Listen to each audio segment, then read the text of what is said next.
Party General Secretary and State President Tô Lâm and his Chinese counterpart Xi Jinping witnessed the signing of 14 cooperation documents between ministry, agencies and localities of the two countries on August 19 as part of the Vietnamese top leader's state visit to China.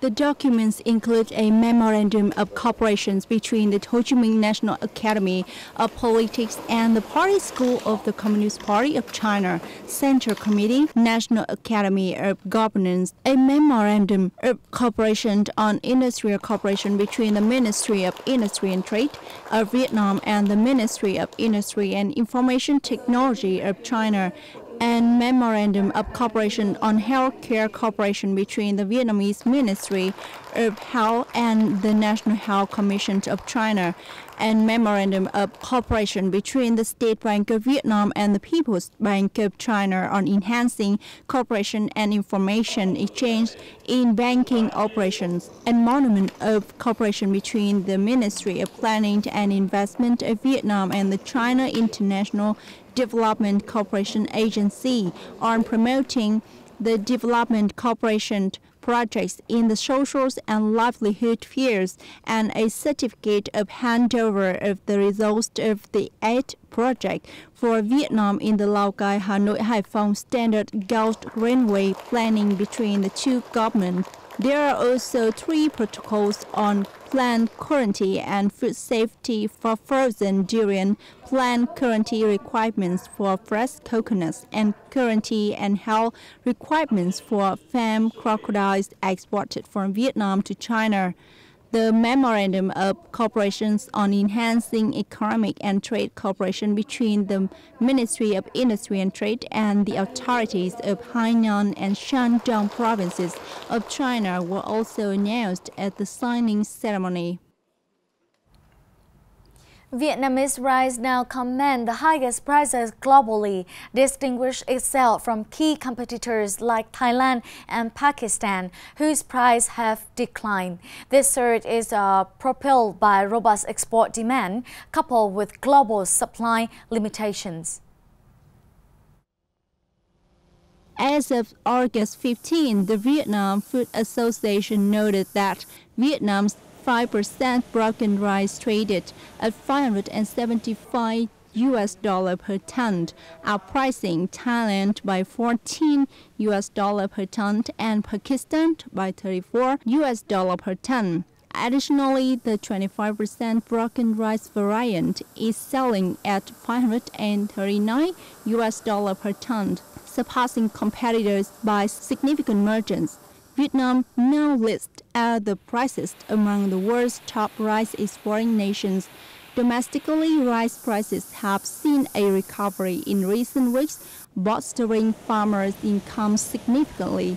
Demand remains robust in international markets like the Philippines, Indonesia, Ghana, Malaysia and Singapore, and is expanding into new territories including the Middle East, Africa, South Africa, Japan, and South Korea.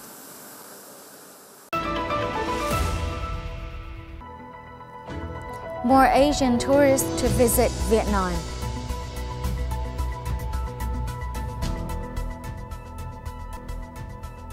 Beauty of Pai Thai Festival of Thai People.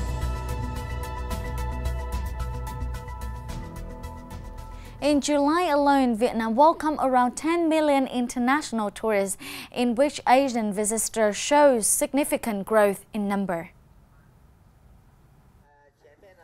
The flow of foreign visitors show an increase of up to 51% on month, of which 7.6 million tourists from Asian countries coming to Vietnam in July. South Korea and China are 2 leading markets of the country's tourism sector. The close geographical location, beautiful landscapes, and cultural similarities are among the reasons why Vietnam has become a favorite destination for tourists from these countries. In the last month of the year, the Vietnamese tourism industry expects to complete the target of welcoming from 17 to 18 million international visitors.